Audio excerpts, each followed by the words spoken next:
Should marijuana be legalized? This has been a topic of discussion and debate for many years now. And there are certain states that have already adopted this into law where they actually sell medical marijuana of all different types, flavors, or taste, if you will, to the general public that has a medical marijuana disposition, if you will.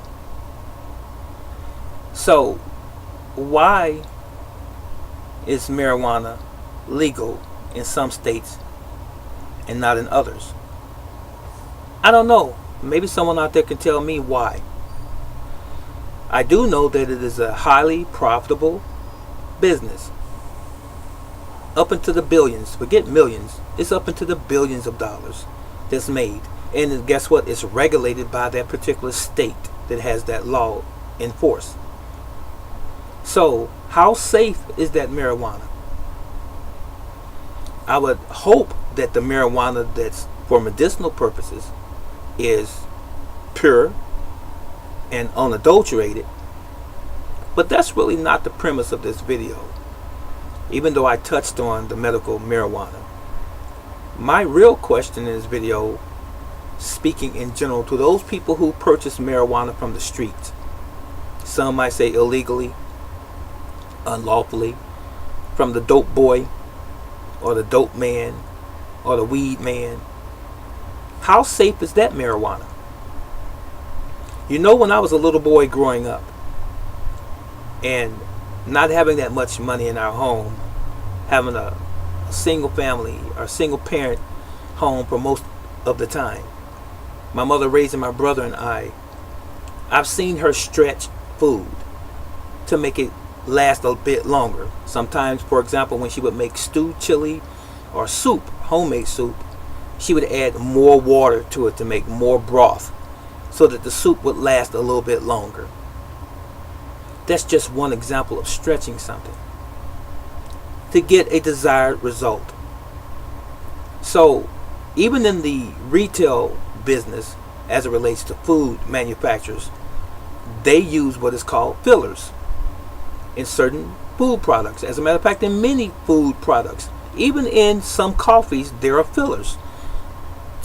It's what it says. It's a filler. It is to fill in that extra space to get that extra or additional volume in that product. But the consumer doesn't know this. All they know is it tastes like what they are accustomed to. Do you think drugs are any different? Marijuana, the person on the street that buys it from the dope guy or the man, do they know the origin of that marijuana? No, all they want is a buzz or a hit or a high. That's going to potentially be there. Maybe not totally at its peak quality, I guess you can say, for lack of a better expression. Maybe it's not as potent as it would be. Maybe they have to buy more marijuana from that same individual because they use fillers. Who's to say that those fillers are not detrimental to your health? So my friends out there that smoke marijuana, I've never done it, never will. That's not me. But for those of you that are out there smoking marijuana, or who consider smoking it or have considered smoking marijuana for whatever reason, and you're getting it off the street, do you really know if it has side effects? If not short term, maybe long term. And you just have not experienced it yet. This is not an indictment against anyone. This is not me beating up on anyone that smokes marijuana for entertainment or enjoyment or pleasure. I'm not attacking you. I'm just trying to get you to think.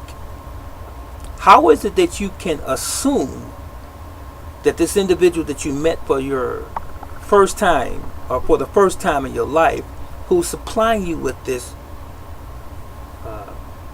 drug, which it is, it's a plant, but this recreational drug that we know as marijuana, how is it that you can believe wholeheartedly 100% that this person is giving you a pure product, unadulterated, untouched by anything outside of its natural origin? How do you know that? Are you willing to take that chance that somewhere down the road, it could be immediate, it could be long term, somewhere down the road, it could affect you in such a way that could be detrimental? Think on these things.